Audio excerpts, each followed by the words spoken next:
Let's see here. Okay, thank you so much for joining me here at the live desk. My name is Janae Hancock. We are going behind the story this week, and today we are going to be focusing on Angie Ricono's story. With that being said, I do want to turn to our website, kctv5.com. You can see here Missouri high school football player, or his family actually opens up about CTE in young athletes. Now, Angie, I do want you to break down exactly what is CTE for a lot of our viewers who maybe don't even understand what that is. Sure, I think we've heard that term before, and we think of it with like professional athletes maybe at the end of their career. So CTE is a degenerative brain disease. It's chronic traumatic encephalopathy. As far as symptoms, they can be wide-ranging. There's 4 stages. You can have slurred speech, headaches, memory loss, just a lot of different kind of cognitive issues. It can impact the way you walk. You can kind of like drag your foot as you walk. So a lot of different issues that take place, and it's because of repetitive hits to the head. Okay, so introduce us to the young man we see here on our screen now. Yeah. Who is this? So this is Wyatt Bramwell. Wyatt was 18 years old, and his parents donated his brain to Boston's Concussion Center.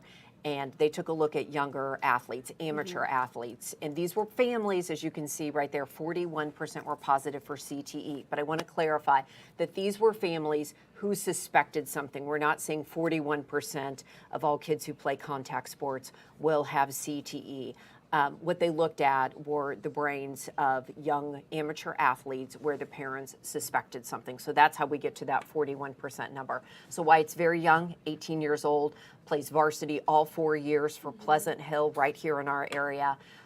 Wanted to go to college, talked about playing college football, but he never played college football. And I think for a lot of people, what's surprising is that you could find CTE in someone this young. Wyatt actually had stage 2 CTE.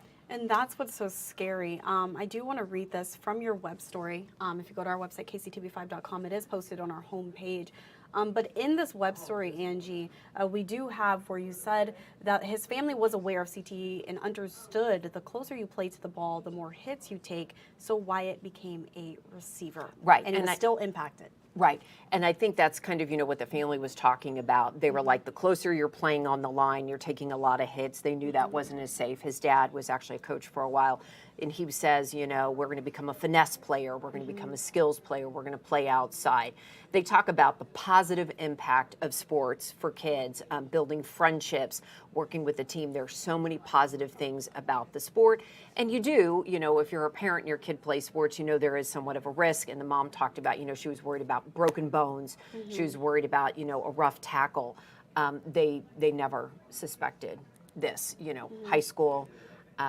This was very surprising. So the way they learn about this is, unfortunately, Wyatt dies by suicide. Yeah. And Wyatt actually left behind a video.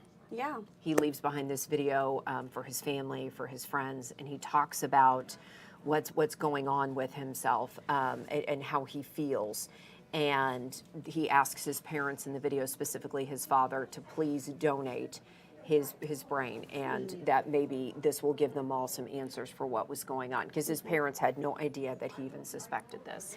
In this story, there are so many emotions. Yeah. As far as being so proud of him because he was such a great player, but then you also you're sad because he did commit suicide, but then you're curious because you're wondering how can we move forward to really make sure that this doesn't happen and protect other young athletes.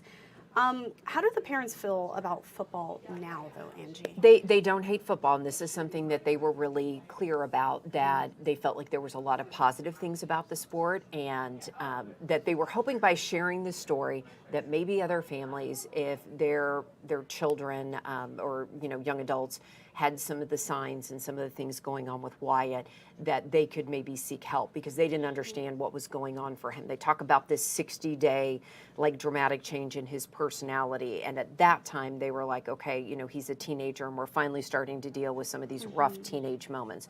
So they don't hate football, but they would like everyone to learn from this, and maybe the lesson in this is, can you make this sport safer? And we speak with a concussion expert in this story, who's local as well, and he was saying, that different sports have changed. As we as we know more, we do better. Yeah. Like with soccer, they Right. don't want kids heading the ball at such a young age, and that maybe there's a lesson on how you can make football safer for some of these kids. That it's not about the big concussions, although you worry about that and you do watch out for that, but it's also about all of the small repetitive hits Yeah. that can happen. Yeah, I think that's important, that they don't hate football as far as No. going back to his parents, because I mean, there can be a lot of anger after having to deal with this and losing your son. I'm trying to look for an exact quote for them as well. Well, yeah, but she says, she's like, I was it angers me because I wasn't given the opportunity to help them. They Yeah. didn't understand what was going on with him. And so she was saying, that's the anger. I think they're angry at CTE, Right. but they're not angry with football. They're big Chiefs fans. They watch all of the games. They no longer live in Missouri, but they still root for the Chiefs. Yeah. And they still love sports and think it's good for kids.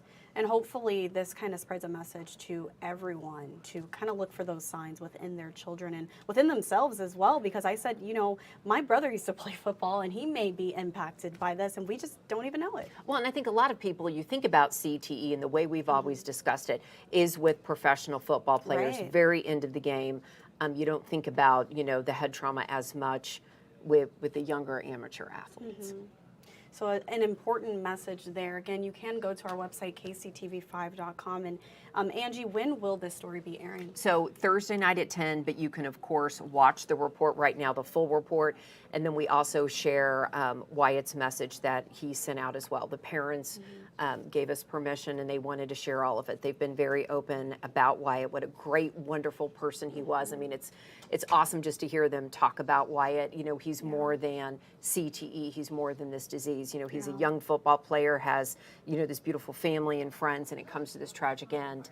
So they are sharing it to hopefully help others. Perfect. Well, again, you can go to our website, kctv5.com, to look at the story now, or you can tune in tomorrow night. But Angie, I want to thank you so much. Thank you for joining me here at the Live Desk for Behind the Story. This is such a powerful story, and I think everyone should definitely tune in to watch it. So thank you so much.